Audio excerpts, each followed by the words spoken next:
నమస్కారం ఘంటారావానికి స్వాగతం. ముందుగా ప్రధానాంశాలు. కృష్ణా జల వివాదంపై కేంద్రం జోక్యం చేసుకోవాలి. రౌండ్ టేబుల్ సమావేశంలో రైతు సంఘాల డిమాండ్.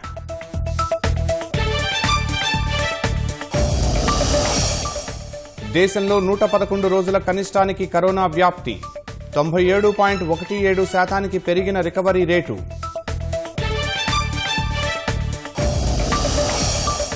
భాజపా నేతలు మంత్రులతో ప్రధాని కీలక భేటీ రద్దు. మంత్రివర్గ విస్తరణకు అడ్డంకి ఉండబోదన్న పార్టీ వర్గాలు.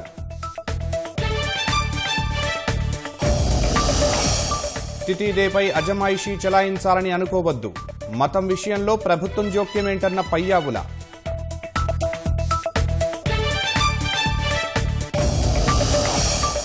బీహార్లో బీభత్సం సృష్టిస్తున్న వరదలు, పునరావాస చర్యలపై ప్రజలు అసంతృప్తి.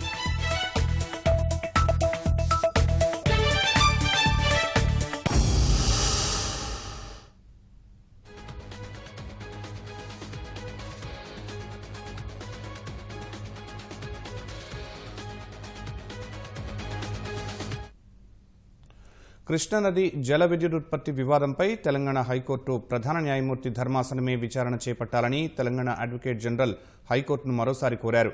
రోస్టర్ ప్రకారం నదీ జలాల అంశం తెలంగాణ సీజే ధర్మాసనం కిందకు వస్తుందని జస్టిస్ రామచంద్రరావు ధర్మాసనానికి చెప్పారు. ఈ అంశంపై మరింత సమాచారం మా ప్రతినిధి నాగేశ్వరాచారి అందిస్తారు. నాగేశ్వరాచారి, తెలంగాణ అడ్వకేట్ జనరల్ విజ్ఞప్తిపై రామచంద్రరావు ధర్మాసనం ఎలా స్పందించనుంది? అడ్వకేట్ జనరల్ జస్టిస్ రామచంద్రరావు ధర్మాసనాన్ని కోరారు. ఈ విషయాన్ని సీజే ధర్మాసనమే విచారణ చేపట్టాలని నిన్న కోరారు. నిన్న ఆ విషయం పైన సీజే ధర్మాసనం నుంచి స్పష్టత తీసుకున్న తర్వాత జస్టిస్ రామచంద్రరావు ధర్మాసనం ఈ అంశం పైన విచారణ ప్రారంభించింది. ముందు విచారణ అర్హత పైన ఈ రోజు వాదనలు వినిపించాలని కోరింది. ఈ నిన్న జరిగిన పరిణామాల నేపథ్యంలో ఈ రోజు అడ్వకేట్ జనరల్ రాష్ట్ర ప్రభుత్వం తరఫున లిఖిత పూర్వకంగా జస్టిస్ హిమా కోహ్లీ సీజే ధర్మాసనం ముందు మధ్యంతర పిటిషన్ దాఖలు చేశారు. జస్టిస్ రామచంద్రరావు ధర్మాసనం కాకుండా సీజే ధర్మాసనమే ఈ పిటిషన్ పైన విచారణ చేపట్టాలని కోరారు. ఎందుకంటే రోస్టర్ ప్రకారం నదీ జలాలకు సంబంధించిన వివాదాలన్నీ కూడా సీజే ధర్మాసనం చేపట్టాల్సి ఉంటుంది కాబట్టి ఈ పిటిషన్ పైన విచారణ చేపట్టాలని కోరారు. స్పందించిన సీజే ధర్మాసనం ఈ విషయాన్ని తాము పరిశీలిస్తాం కాబట్టి, అంటే ఈ రోజే విచారణ ఉంది కాబట్టి ఈ విషయాన్ని ముందు ఆ ధర్మాసనం దృష్టికి తీసుకెళ్లాలని అడ్వకేట్ జనరల్ కు సీజే ధర్మాసనం పేర్కొంది. అప్పుడు అడ్వకేట్ జనరల్ మళ్ళీ జస్టిస్ రామచంద్రరావు ధర్మాసనం వద్దకు వెళ్లి తాము సీజే ముందు దరఖాస్తు చేశాము, ఆ విషయాన్ని తమ దృష్టికి తీసుకెళ్లవాలని కోరినట్టుగా ఆయన వివరించారు. దానిపైన జస్టిస్ రామచంద్రరావు ధర్మాసనం అసహనం వ్యక్తం చేసింది. నిన్న ఈ విషయాలన్నీ కూడా అయిపోయిన తర్వాతే తాము విచారణ ప్రారంభించాం, మళ్ళీ ఈ రోజు కొత్తగా అభ్యంతరాలు లేవనెత్తడం అనేది ఏజీ స్థాయి అధికారికి సమంజసం కాదు, రాష్ట్ర ప్రభుత్వ తీరు సరిగా లేదని ఆ జస్టిస్ ఎంఎస్ఆర్ ధర్మాసనం దానిపైన అసహనం వ్యక్తం చేసింది. అయితే తాము ఎందుకు విచారణ చేపట్టకూడదో తెలపాలని కూడా పేర్కొన్నారు. ఆ సందర్భంలో పిటిషనర్ల తరఫు న్యాయవాది వేదుల వెంకటరమణ వివరణ ఇస్తూ రాష్ట్ర ప్రభుత్వం మధ్యంతర పిటిషన్ దాఖలు చేసింది. న్యాయమూర్తి ఏపీకి సంబంధించిన వ్యక్తి కాబట్టి ఈ పిటిషన్ ను ఆ ధర్మాసనం కాకుండా సీజే ధర్మాసనం విచారణ చేపట్టాలని రాష్ట్ర ప్రభుత్వం కోరుతోందని ఆయన వివరించారు. అయితే ఏజీ తీరు ఈ విధంగా ఉంటుందని తాము ఊహించలేదని పేర్కొన్నారు. అయితే తాము సీజే తమకు చెప్పమన్నారా అంటున్నారు కాబట్టి తాను స్పష్టత తీసుకున్న తర్వాత మధ్యాహ్నం 2:30కు ఈ విషయం పైన స్పష్టత ఇస్తానని ఆ ధర్మాసనం పేర్కొంది. ఆ తర్వాత మళ్ళీ ప్రధాన న్యాయమూర్తి ధర్మాసనం వద్దకు ఈ విషయాన్ని తీసుకెళ్లారు. తాము అప్పుడు సీజే ఇరువైపుల తీరు పైన కూడా తీవ్ర అసహనాన్ని వ్యక్తం చేశారు. ఇరువైపుల న్యాయవాదులు అనవసరమైన గందరగోళాన్ని సృష్టిస్తున్నారని ప్రధాన న్యాయమూర్తి ఆగ్రహం వ్యక్తం చేశారు. తమకు ఫలానా ధర్మాసనమే కావాలని ఒత్తిడి చేయడం తగదని కూడా పేర్కొన్నారు. రాష్ట్ర ప్రభుత్వం కూడా ముఖ్యంగా అడ్వకేట్ జనరల్ ఒక న్యాయమూర్తి పైన వ్యక్తిగత ఉద్దేశాలు ఆపాదించడం కూడా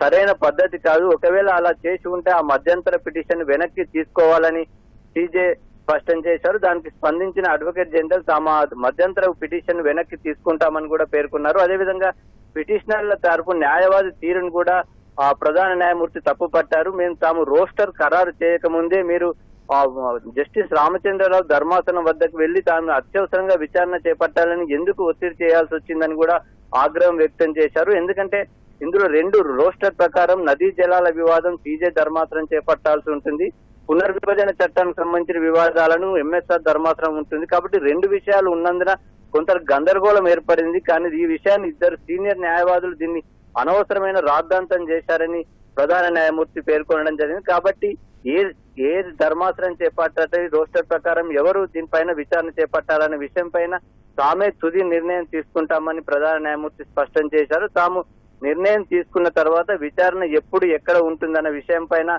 ఇరువైపుల న్యాయవాదులకు సమాచారం ఇస్తామని పిటిషన్ పై విచారణ వాయిదా వేశారు. ధన్యవాదాలు చారి.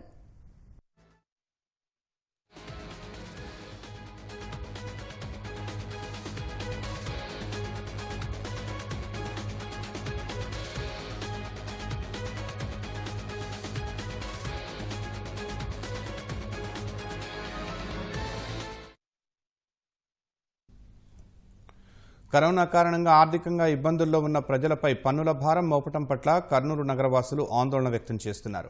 వైకాపా ప్రభుత్వం ప్రజా వ్యతిరేక విధానాలకు పాల్పడుతోందని, పన్నుల విధానంపై పునరాలోచించాలని ప్రజలు కోరుతున్నారు.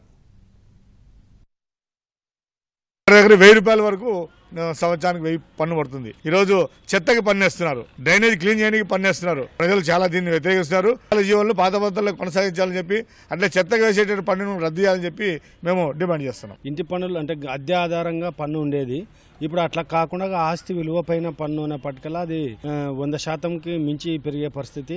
ఈ పన్నుల భారం అనేది చాలా దుర్మార్గంగా ఉంది. జగన్మోహన్ రెడ్డి గారు పునరాలోచించుకొని ఈ పన్నులు తగ్గిస్తే బాగుంటుంది అనేది మా అభిప్రాయం. అసలు ఇంటి విలువ పైన పన్నేయడం ఏంది? మేమేం అమ్ముతున్నామా ఇండ్లు? దానికి ఇంటి విలువ పైన, బిల్డింగ్ విలువ పైన, ఆస్తి విలువ పైన ఇంటి పన్నేయడం అనేది ఇది చాలా దుర్మార్గమైన విషయం. కాబట్టి ఇప్పటికైనా రాష్ట్ర ప్రభుత్వం జోక్యం చేసుకొని ఈ ఆస్తి విలువ పైన ఇంటి పన్ను వేసే పద్ధతి కానీ, కొత్తగా చెత్త పన్ను వేయాలనేటువంటి ఆలోచన కానీ, అట్లాగే డ్రైనేజ్ పన్ను, తాగునీటి పన్ను, యూజర్ ఛార్జీలు ఇవన్నీ కూడా రద్దు చేయాలి. జాబ్ క్యాలెండర్ను వ్యతిరేకిస్తూ విజయనగరంలో ఉద్యోగ పోరాట సమితి తలపెట్టిన బైక్ ర్యాలీని పోలీసులు అడ్డుకున్నారు. ఎల్బీజీ భవనంలో విద్యార్థి సంఘాల నాయకులను నిర్బంధించారు. ఎస్ఎఫ్ఐ నేతలతో పాటు ఆందోళనకు మద్దతు తెలిపిన సిపిఐ నేతలను పోలీసులు అరెస్టు చేసి స్టేషన్కు తరలించారు.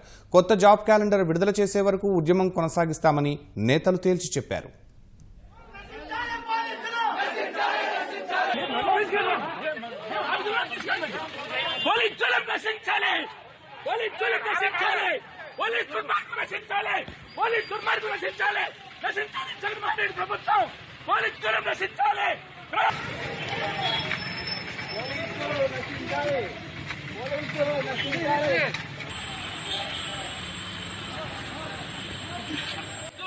పోలీసులు నశించాలి. జగన్మోహన్ రెడ్డి పోలీసులను పెట్టి ప్రజాభిప్రాయాన్ని అణచివేయాలనే దుర్మార్గానికి ఒడిగట్టాడు. మరి జగన్మోహన్ రెడ్డి ఆర్థిక శాఖే 2,35,000 సీట్లు ఉద్యోగాలు ఖాళీ ఉన్నాయని చెప్పింది. ఆ 2,35,000 ఉద్యోగాలని భర్తీ చేయాలి. డిఎస్సీ ప్రకటించలేదు, ఒక్క టీచర్ని కూడా నియమించలేదు. అలాగే పోలీసు ఖాళీలు ఉన్నాయి, అన్నింటినీ కూడా వెంటనే భర్తీ చేసేంత వరకు కూడా విద్యార్థులు, యువతలు చేసిన ఉద్యమానికి సంపూర్ణమైన మద్దతు తెలియజేస్తాం. నిరుద్యోగులకు ఉద్యోగ అవకాశాలు కల్పించండి అంటే ఈరోజు ఎక్కడ కల్పించట్లేదు. జగన్ వస్తాడు, మంచి రోజులు వస్తాయని చెప్పారు.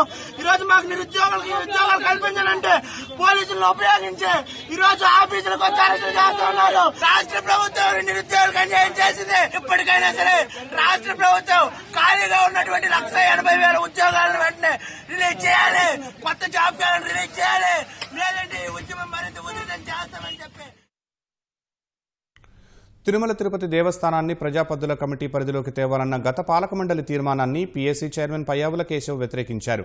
స్వామి కనుసన్నల్లో 1000 సంవత్సరాలుగా తితిదే పాలన సవ్యంగా సాగుతోందని, అలాంటి సంస్థలో ప్రభుత్వ జోక్యం అనవసరమని స్పష్టం చేశారు. స్వయం ప్రతిపత్తి కలిగిన సంస్థగా తితిదే ఉండాలన్నది భక్తుల ఆకాంక్షగా పేర్కొన్నారు.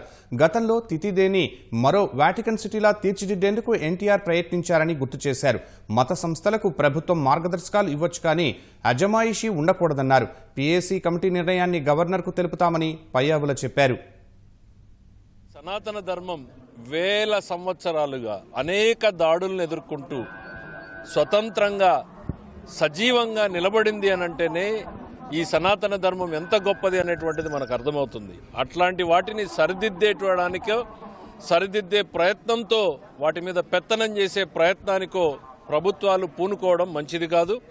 ఖచ్చితంగా తిరుమల తిరుపతి దేవస్థానం మీద PAC public accounts committee supervision ఉండాలి అనేటువంటి దాంతో పిఏసి చైర్మన్గా వ్యక్తిగతంగా స్వామి భక్తుడిగా నేనైతే ఆ ఆలోచనతో విభేదిస్తున్నాను. ఖచ్చితంగా బోర్డు సభ్యులతో కూడా ఒకసారి మాట్లాడతాను. రాష్ట్ర గవర్నర్ గారికి కూడా మా ఆలోచనలు తెలియజేస్తాను.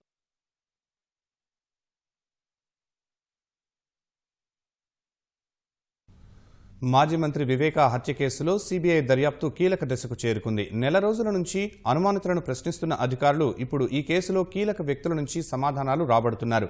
వివేకా హత్య జరిగిన రోజు సాక్ష్యాలు తారుమారు చేశారని సిట్ అరెస్టు చేసిన ఎర్ర గంగిరెడ్డితో పాటు Viveka PA Krishna Reddy, computer operator Hidayatullah, driver Prasad, Vaikapa కార్యకర్త కిరణ్ కుమార్ యాదవ్ను సీబీఐ అధికారులు మరోసారి ప్రశ్నిస్తున్నారు. నిన్న సాయంత్రం నుంచి రాత్రి వరకు 5గురిని పులివెందుల అతిథి గృహంలో విచారించిన అధికారులు ఇవాళ మరోసారి విచారణకు పిలిచారు. కడప కేంద్ర కారాగారంలోని అతిథి గృహానికి వచ్చిన ఈ 5గురిని సీబీఐ అధికారులు ప్రశ్నిస్తున్నారు.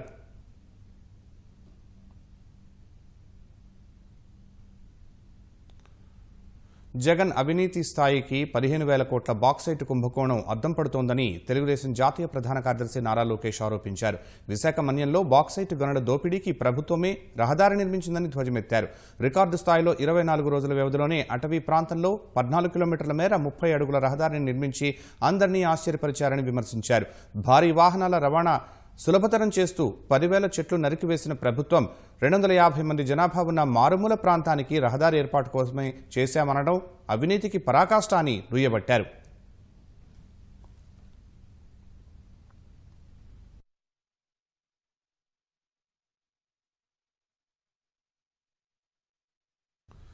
కేంద్ర మంత్రివర్గ విస్తరణపై ఊహాగానాలు వెల్లువెత్తుతున్న వేళ ప్రధాని నరేంద్ర మోదీ కీలక మంత్రులు, భాజపా జాతీయ అధ్యక్షుడితో నేడు జరగాల్సిన భేటీ రద్దయింది. షెడ్యూల్ ప్రకారం సాయంత్రం 5 గంటలకు ప్రధాని మోదీ నివాసంలో కీలక సమావేశం జరగాల్సింది. కేంద్ర మంత్రులు అమిత్ షా, రాజ్నాథ్ సింగ్, నిర్మలా సీతారామన్, ధర్మేంద్ర ప్రధాన్, ప్రహ్లాద్ జోషి, పీయూష్ గోయల్, నరేంద్ర సింగ్ తోమర్తో పాటు భాజపా అధ్యక్షుడు నడ్డా, పార్టీ జాతీయ ప్రధాన కార్యదర్శి బిఎల్ సంతోష్ ఈ భేటీలో పాల్గొంటారని వార్తలు వచ్చాయి. కేబినెట్ విస్తరణ నేపథ్యంలో మంత్రుల పనితీరు, భవిష్యత్ పథకాలపై ప్రధానంగా చర్చ జరగనుందని తెలిసింది. అయితే అనూహ్యంగా ఈ భేటీ రద్దయినట్లు విశ్వసనీయ వర్గాలు తెలిపాయి. ఎందుకు రద్దు చేశారనే దానిపై ఇంకా స్పష్టత లేదు. అధికారిక సమాచారం లేనప్పటికీ ఈ నెల 7 లేదా 8వ తేదీల్లో విస్తరణ ఉండొచ్చని రాజకీయ వర్గాల సమాచారం. భారతీయ జనసంఘ్ వ్యవస్థాపక అధ్యక్షుడు దివంగత శ్యామాప్రసాద్ జయంతి సందర్భంగా ఆయనకు పలువురు ప్రముఖులు నివాళులర్పించారు. శ్యామాప్రసాద్ జీవితం యువతకు స్ఫూర్తిదాయకమని ఉపరాష్ట్రపతి వెంకయ్యనాయుడు పేర్కొన్నారు. దేశ సమగ్రతకు శ్యామాప్రసాద్ చేసిన పోరాటం ప్రేరణాత్మకమని తెలిపారు. జనసంఘ్ను స్థాపించి ఎందరికో మార్గదర్శనం చేశారని గుర్తు చేశారు. శ్యామాప్రసాద్ ముఖర్జీ జయంతి సందర్భంగా ఆయనకు నివాళులర్పించిన ప్రధాని మోదీ ముఖర్జీ ఆదర్శాలు భారతావనికి ఎంతో ప్రేరణ అని తెలిపారు. దేశ ఐక్యత కోసం తన జీవితాన్ని అంకితం చేశారని కొనియాడారు. మధ్యప్రదేశ్ ముఖ్యమంత్రి శివరాజ్ సింగ్ చౌహాన్ భోపాల్లోని శ్యామాప్రసాద్ విగ్రహం వద్ద నివాళులర్పించారు.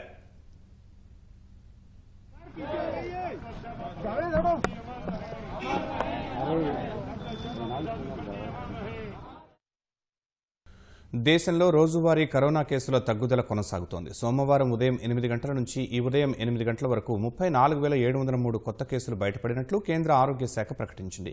ఈ కేసులతో కలిపి దేశంలో ఇప్పటివరకు నమోదైన కోవిడ్ కేసుల సంఖ్య 3,06,19,932కు పెరిగింది. వైరస్ కారణంగా మరో 553 మంది ప్రాణాలు కోల్పోగా ఇప్పటివరకు 4,03,281 మంది వ్యాధితో మృతి చెందారు. కోవిడ్ నుంచి కొత్తగా 51,864 మంది బయటపడగా మొత్తంగా 2,97,52,294 మంది కోలుకున్నారు. దేశంలో ప్రస్తుతం 4,64,357 యాక్టివ్ కేసులు ఉన్నట్లు కేంద్ర ఆరోగ్య శాఖ వెల్లడించింది. కరోనా వ్యాక్సినేషన్లో భాగంగా ఇప్పటిదాకా 35,75,53,612 టీకా డోసులు పంపిణీ చేసినట్లు తెలిపింది. కరోనాకు చికిత్స చేయడానికి అమెరికా శాస్త్రవేత్తలు ఒక కొత్త మార్గాన్ని కనుగొన్నారు. వైరస్ పునరుత్పత్తికి ఈ పద్ధతిలో అడ్డుకట్ట వేయవచ్చని తెలిపారు. ఎలుకల్లో నిర్వహించిన పరిశోధనలో ఇది వెల్లడైంది. పిల్లుల్లో తలెత్తే ప్రాణాంతక కరోనా ఇన్ఫెక్షన్లకు చికిత్స చేయడానికి కాన్సాస్ విశ్వవిద్యాలయ శాస్త్రవేత్తలు GC376 అనే ప్రోటీజ్ ఇన్హిబిటర్ ఔషధాన్ని అభివృద్ధి చేశారు. ప్రోటీజ్ ఇన్హిబిటర్లు ఒక రకం యాంటీవైరల్ ఔషధాలు. ఇవి ఎంపిక చేసిన వైరల్ ఎంజైమ్లకు అతుక్కోవడం ద్వారా వైరస్ పునరుత్పత్తిని అడ్డుకుంటాయి. GC376 అభివృద్ధి తర్వాత కోవిడ్ విజృంభణతో దీన్ని ఆ మహమ్మారిపై ప్రయోగించాలని శాస్త్రవేత్తలు నిర్ణయించారు. ఈ మేరకు మందును మార్చేందుకు డ్యూటరేషన్ అనే సాధనాన్ని అభివృద్ధి చేశారు. మార్పిడి చేసిన ఔషధాన్ని ఎలుకలపై పరీక్షించారు. మొదట కరోనా ఇన్ఫెక్షన్ కలిగించి 24 గంటల తర్వాత ఈ మందునిచ్చారు. ఇది మంచి ప్రభావం చూపినట్లు గుర్తించారు. ఊపిరితిత్తుల్లో వైరస్ పునరుత్పత్తిని తగ్గించినట్లు తేల్చారు. బరువు తగ్గడం వంటి సమస్యలు దూరమయ్యాయని పేర్కొన్నారు. కరోనా రెండో దశ ఉధృతి కారణంగా భారత్ సహా పలు దేశాల నుంచి విమాన సర్వీసులను రద్దు చేసిన జర్మనీ తాజాగా నిషేధాన్ని ఎత్తివేసింది. డెల్టా వేరియంట్ వెలుగు చూసిన 5 దేశాల నుంచి విమాన సర్వీసులను తాత్కాలికంగా నిషేధించిన జర్మనీ బుధవారం నుంచి అనుమతి ఇచ్చింది. Bharat, Nepal, Russia, Portugal, UK నుంచి విమాన సర్వీసులపై ప్రయాణ నిషేధాన్ని ఎత్తివేస్తున్నట్లు భారత్లోని జర్మనీ రాయబారి వాల్టర్ ప్రకటించారు. అయితే రాకపోకలు సాగించే ప్రయాణికులు తమ దేశం అమలు చేస్తున్న కోవిడ్ నిబంధనలను తప్పక పాటించాల్సి ఉంటుందని స్పష్టం చేశారు. 2 వ్యాక్సిన్ డోసులు తీసుకోవడంతో పాటు కరోనా నెగటివ్ సర్టిఫికెట్తో రావాలనే నియమాలను కఠినంగా అమలు చేస్తున్నట్లు పేర్కొన్నారు.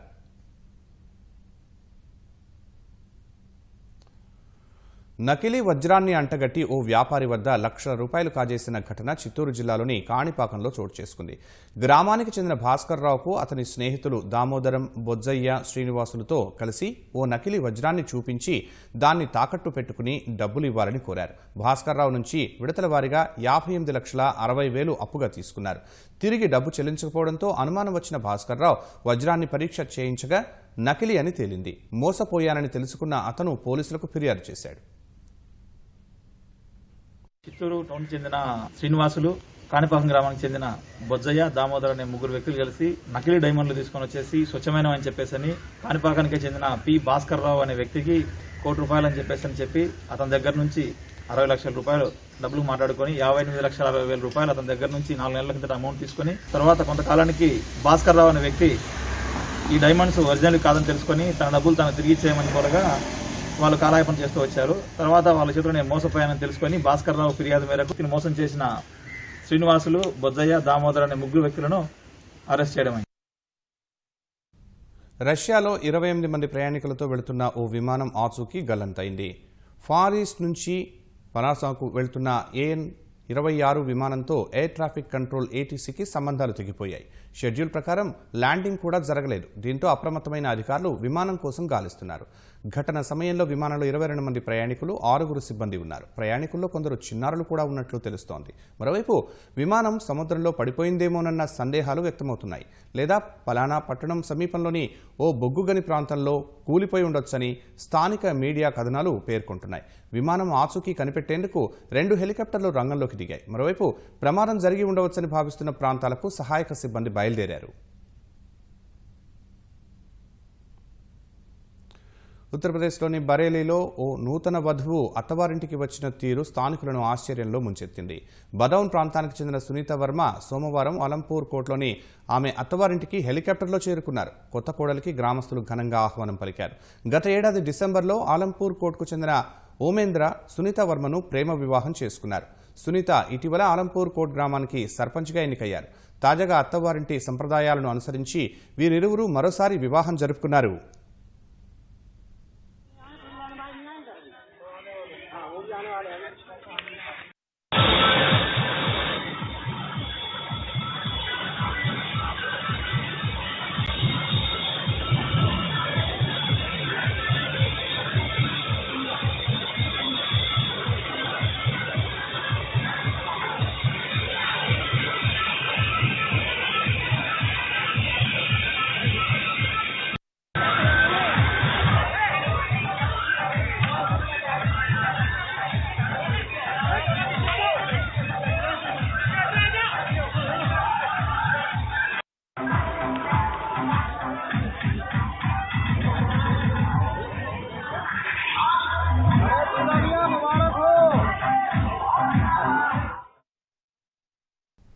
విన్నాను ఉన్నాను అని చెప్పి అధికారంలోకి వచ్చిన సీఎం జగన్ కు 10,000 ఉద్యోగాల ఖాళీలే కనిపించాయా అని తెలుగుదేశం రాష్ట్ర అధ్యక్షుడు అచ్చెన్నాయుడు నిలదీశారు. సీఎం జగన్ చేసిన మోసం వల్లే యువత ఆత్మహత్యలు చేసుకుంటున్నారని పత్రికా ప్రకటనలో మండిపడ్డారు. కర్నూలు జిల్లా చనుగొండ్ల గ్రామంలో నిరుద్యోగి గోపాల్ ఆత్మహత్య చేసుకోవటం బాధాకరమన్నారు.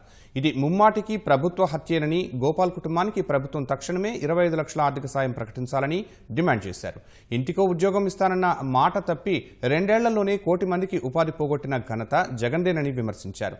కేంద్రం మెడలు వంచి ప్రత్యేక హోదా తెస్తానని ప్రగల్భాలు పలికి మోడీకి వంగి వంగి నమస్కారాలు చేస్తున్నారని ధ్వజమెత్తారు. ప్రత్యేక హోదాపై యువతను దారుణంగా జగన్ దగా చేశారన్నారు. తెలుగుదేశం జాతీయ ప్రధాన కార్యదర్శి నారా లోకేష్ రేపు కర్నూలు జిల్లాలో పర్యటించనున్నారు. ఉద్యోగం లేక మనస్తాపంతో ఆత్మహత్య చేసుకున్న గోపాల్ స్వగ్రామమైన గూడూరు మండలంలోని చనుగొండ్లకు వెళ్లనున్నారు. గోపాల్ కుటుంబాన్ని పరామర్శిస్తారు. రేపు ఉదయం హైదరాబాద్ నుంచి కర్నూలు వెళ్లనున్న లోకేష్ గోపాల్ కుటుంబ సభ్యులతో సమావేశం కానున్నారు. నిరుద్యోగ యువత చేస్తున్న పోరాటానికి సంఘీభావం ప్రకటించనున్నారు.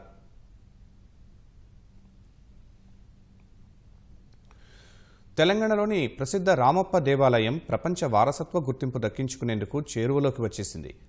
ములుగు జిల్లాలోని రామప్పతో పాటు హరప్పాలోని డోలవీర ఆలయం నామినేట్ అయినట్లు కేంద్ర పురావస్తు శాఖ ఇటీవల ప్రకటించింది. తొలిసారి రామప్ప ఆలయ చిత్రాలు యునెస్కో అధికారిక వెబ్సైట్లో పొందుపరచడంతో ఈ విషయం అధికారికంగా ధృవీకరించినట్లు స్పష్టమవుతోంది.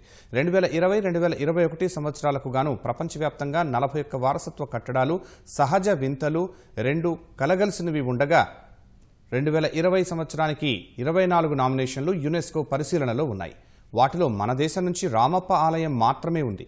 కాకతీయులు నిర్మించిన అద్భుతమైన ఈ గుడికి సంబంధించిన 11 ఫోటోలను యునెస్కో తన వెబ్సైట్లో పొందుపరిచింది. ఆలయానికి సంబంధించిన పూర్తి వివరాలు, నామినేట్ కావడానికి గల కారణాలను వివరించింది. 2021 నామినేషన్లలో మన దేశం నుంచి హరప్పా నగరంలోని డోలవీర ఆలయం ఉంది. గత ఏడాది కరోనా కారణంగా వారసత్వ గుర్తింపు ఇవ్వకపోవడంతో ఈసారి 2020-21కి సంబంధించి గుర్తింపు ఇచ్చేందుకు ఈ నెల 16 నుంచి 23 వరకు ఓటింగ్ నిర్వహించనుంది.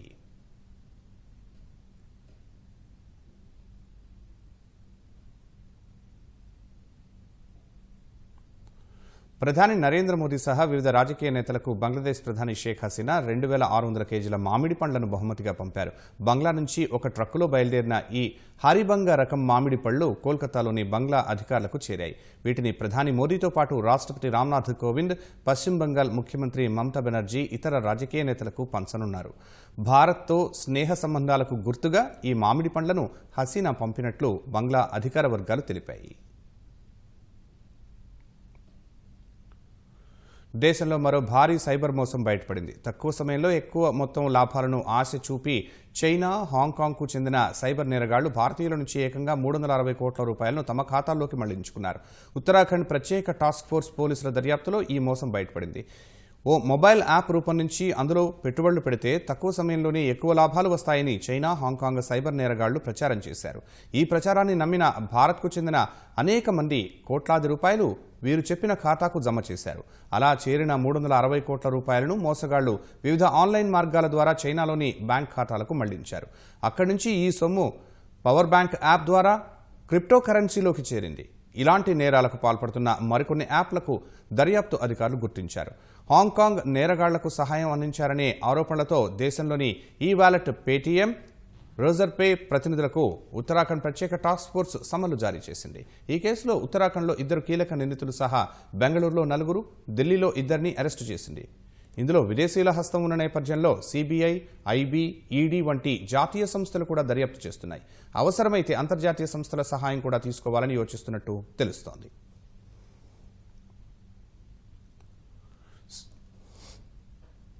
గచ్చిబౌలిలోని రామ్కీ ప్రధాన కార్యాలయంలో ఐటీ అధికారులు సోదాలు నిర్వహిస్తున్నారు. రామ్కీ అనుబంధ సంస్థల్లో సైతం ఐటీ సోదాలు జరుగుతున్నాయి. 15 బృందాలతో వివిధ ప్రాంతాల్లో అధికారులు దాడులు చేస్తున్నారు. సరిహద్దుల్లో డ్రోన్ దాడులు కలకలం సృష్టిస్తున్న వేళ వాటి కట్టడికి భారత వైమానిక దళం సమాయత్తమవుతోంది. డ్రోన్ దాడులను తిప్పికొట్టేందుకు 10 మానవరహిత ఎయిర్ క్రాఫ్ట్ వ్యవస్థలను సేకరించే ప్రక్రియ ప్రారంభించింది. ఈ యాంటీ డ్రోన్ వ్యవస్థలో లేజర్ ఆధారిత ఆయుధ వ్యవస్థ ఉండాలని, దానిని దేశీయంగానే తయారు చేయాలని నిర్ణయించింది. ఈ వ్యవస్థలను వివిధ వైమానిక స్థావరాల్లో మోహరించాలని వైమానిక దళం తీర్మానించింది.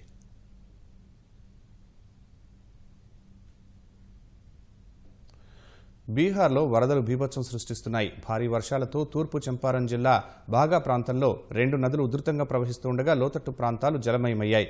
వరద నీరు ఇళ్లను ముంచెత్తగా కొంతమంది బాధితులు పడవల్లోనూ మరికొంతమంది ఈదుకుంటూ సురక్షిత ప్రాంతాలకు తరలి వెళ్తున్నారు. వరదల కారణంగా అనేక గ్రామాలు ముంపునకు గురవుతున్నా ప్రభుత్వం ఆయా ప్రాంతాల్లో ఎలాంటి చర్యలు చేపట్టడం లేదనే విమర్శలు వినిపిస్తున్నాయి. కనీసం పునరావాస కేంద్రాలైనా ఏర్పాటు చేయాలని బాధిత గ్రామస్తులు విజ్ఞప్తి చేస్తున్నారు.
తాజా అంశం చూస్తున్నాం. పలు రాష్ట్రాలకు గవర్నర్లను నియమిస్తూ ఉత్తర్వులు వెలువడ్డాయి. పలు రాష్ట్రాలకు గవర్నర్ నియామకాలు జరిగాయి.